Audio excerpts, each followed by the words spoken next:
In 2024, the world witnessed the return of some of the most dangerous figures ever locked away. Men who once controlled entire underworld empires, shaping cities and countries with their influence. After years behind bars, these 6 notorious individuals have been set free, sparking fear, curiosity, and intrigue. What does their release mean for the world today? How did they regain freedom? And more importantly, what are they up to now? In this video, we dive into the stories of the top 6 most dangerous kingpins released from prison in 2024. Number 6. Gerald Prince Miller. Gerald Prince Miller was one of the most notorious figures in the organized crime world of New York City during the 1980s and early 1990s. As the nephew and second-in-command to Kenneth Supreme McGriff, leader of the Supreme Team, Miller played a central role in the syndicate's criminal activities, which were primarily based out of the Baisley Park projects in South Jamaica, Queens. The Supreme Team's main operation focused on distributing illegal substances, which at its peak reportedly generated over $200,000 a day. Miller's rise to power and involvement in these activities cemented his reputation as a dangerous figure in the underworld. The Supreme Team was known for its structured organization and use of coded language to communicate, which helped them evade law enforcement. Miller, alongside McGriff, managed a complex network that included street-level sales operations, bodyguards, and armed sentinels.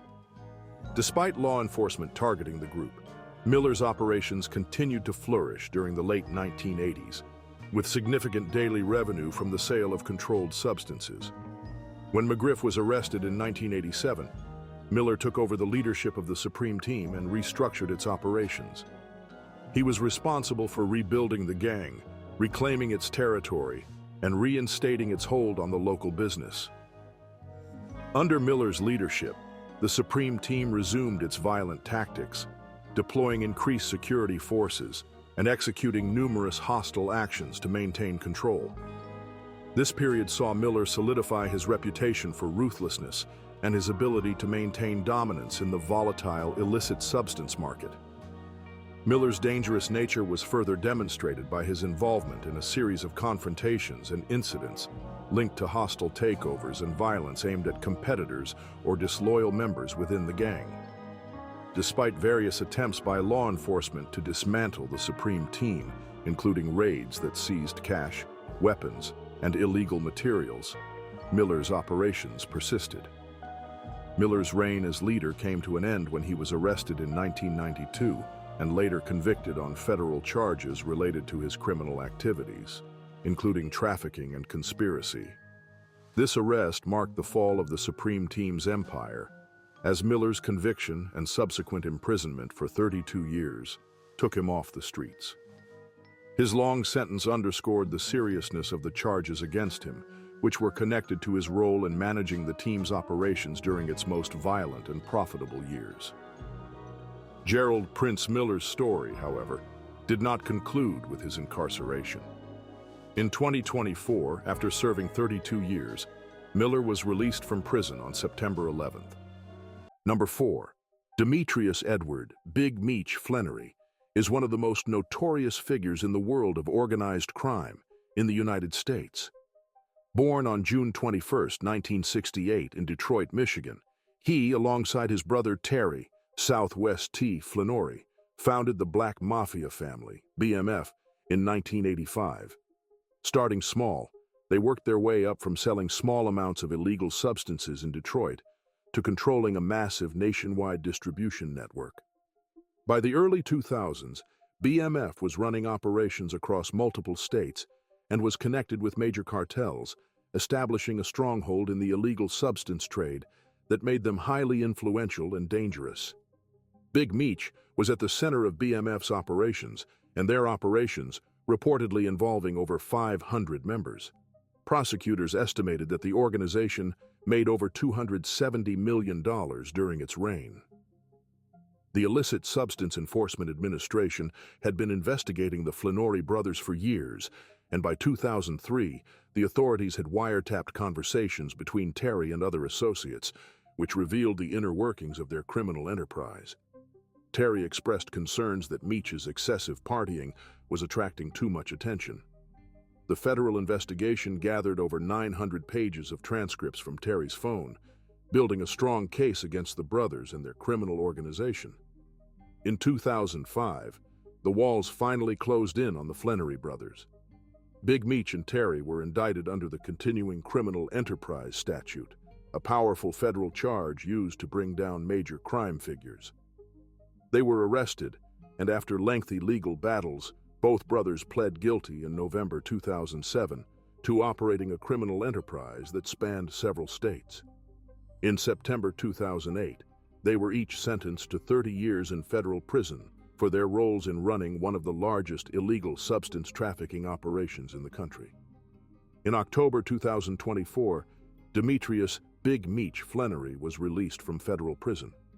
He was transferred to a residential re-entry center in Miami, where he will serve the remainder of his sentence under community supervision. Although technically free, he remains under federal monitoring until his sentence officially concludes on January 27, 2026. Number 3. Akbar Prey. Akbar Prey, born Wayne B. Prey on March 22, 1948, emerged as a significant figure from Newark, New Jersey, whose name would become deeply entangled with the underground economy. He wasn't just any street hustler, but someone who climbed the ranks of organized crime, creating a notorious empire that operated with precision and power for nearly 2 decades. Known for his smooth charisma and meticulous business acumen, Prey built the family, a network of over 300 members, all loyal to his vision of financial domination. From the early 1970s through the late 1980s, Prey's operation was responsible for the widespread movement of illicit substances throughout Essex County, New Jersey. It was a sophisticated enterprise, making millions annually and reaching across state lines and international borders. Prey's dealings extended into real estate, using profits from his network to buy properties and further legitimize his image in certain circles. His web of influence ran deep, with strong ties to global supply chains that included frequent trips to Colombia and the West Indies, securing the necessary materials to fuel his operation. Despite Prey's ability to avoid law enforcement for years, his luck ran out on June 21, 1988. Federal authorities indicted him under the kingpins statute, accusing him of managing a criminal enterprise that distributed substantial amounts of substances like illicit substances and marijuana. This was not a small-time operation. It was estimated that his group had trafficked more than 341 kilos of illicit substance and 354 kilos of marijuana in just 2 years. His empire grossed over $4.5 million annually. Federal agents finally arrested him in Boca Raton, Florida, where his lavish lifestyle was put on display during the lengthy court proceedings. Prey's trial, lasting 7 months, was packed with witnesses, including hotel employees, car salesmen, and store clerks, all testifying about his extravagant spending habits. The prosecution painted Prey as a figure who spent far more money than any legitimate business venture could justify, building their case on his substantial wealth. On January 12, 1990, after a grueling trial, Prey was convicted and sentenced to life imprisonment without the possibility of parole. After serving over 36 years in prison, Prey found a way out. With the help of his attorneys, Peter Goldberger and Isaac Wright Jr., Prey was granted a compassionate release under the First Step Act's provisions. His sentence was reduced to time served, and on September 30, 2024, Akbar Prey walked out of the Federal Medical Center in Butner, North Carolina, a free man for the first time since his 1988 arrest. Number 2. Tony Lewis. Tony Lewis Sr. grew up in the streets of Washington, D.C., in the shadow of poverty and struggle, a harsh upbringing that shaped his life choices early on. By the time he was 17, he was deeply involved in the illicit world of substance distribution. Desperate to escape the economic hardships of his youth, He turned to the streets to find a way to provide for his family. And over time, his name became associated with one of the most infamous crime figures of the 1980s, Rael Edmund. Together, they built a powerful and dangerous empire that gripped Washington, D.C. in fear. Louis Sr.'s rise to infamy was fast and lethal. At the time, his operations were linked to distributing illegal substances across the city, and his role made him a significant figure in the underworld. As his wealth and control grew, his lifestyle transformed. He moved his family out of the decaying neighborhoods that he grew up in and into the more affluent suburbs. The young Louis Jr. experienced the luxury of designer clothes, private schools, and even trips to sports games, all funded by his father's dangerous endeavors. However, behind the lavish lifestyle was a man at the helm of a powerful network, deeply embedded in a criminal world that was responsible for fueling the chaos in D.C. communities. In 1989, Tony Louis Sr. was indicted as part of a 29-person conspiracy that involved a sprawling illegal substance network. The charges brought against him were severe, accusing him of leading criminal operations that significantly contributed to the violence and addiction that plagued the city. Although Louis Sr. wasn't directly linked to violent crimes, the web of activities he was part of left devastation in its wake. His influence in the network made him a central figure, marking him as a dangerous individual. The court found him guilty, and he was sentenced to life in prison without parole at the age of 26. During his 34 years in federal custody, Louis Sr.'s name remained a symbol of the era that witnessed the rise of illegal trade and its far-reaching consequences. The breakthrough for Louis Sr. came in the form of the First Step Act, a Trump-era federal criminal justice reform initiative that allowed some offenders to seek reduced sentences. After multiple legal attempts, his attorney filed a successful motion, and in March 2023, a judge granted his release. Number 1. Rael Edmund. Rael Edmund III, born on November 26, 1964, is known as a significant figure in the history of illicit distribution in Washington, D.C., particularly during the 1980s. He played a pivotal role in the emergence of a substance that would later become a widespread issue in urban areas across the United States. His operations were largely responsible for introducing crack into the D.C. market, contributing to the city's reputation as a troubled environment plagued by rising crime rates, which led to its nickname as the manslaughter capital of the United States of America. Edmund's substance trafficking enterprise was notable for its scale and organization.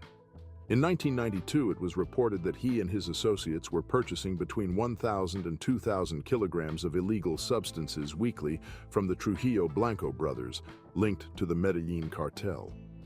His operation was immensely profitable, generating approximately $300 million a year, and it employed around 150 individuals. This substantial workforce was involved in various activities that included orchestrating large shipments and ensuring distribution throughout the region. The violence associated with his operation was stark, with reports suggesting that his organization was connected to at least 30 violent incidents in a single year, highlighting the dangerous nature of his enterprise. Edmund's lifestyle during this period was characterized by extravagance. He was known to frequent high-end establishments, such as an upscale Georgetown clothing store, where he reportedly spent hundreds of thousands of dollars. His charisma allowed him to mingle with influential circles, including college basketball players, and he was often seen courtside at Georgetown Hoyas games. However, this facade of normalcy masked the darker realities of his business dealings. His criminal activities did not go unnoticed for long. On April 15, 1989, at the age of 24, Edmund was apprehended. The subsequent trial garnered extensive media attention due to fears regarding the safety of the jurors, leading to unprecedented security measures, including the use of bulletproof glass and helicopter transportation for court appearances.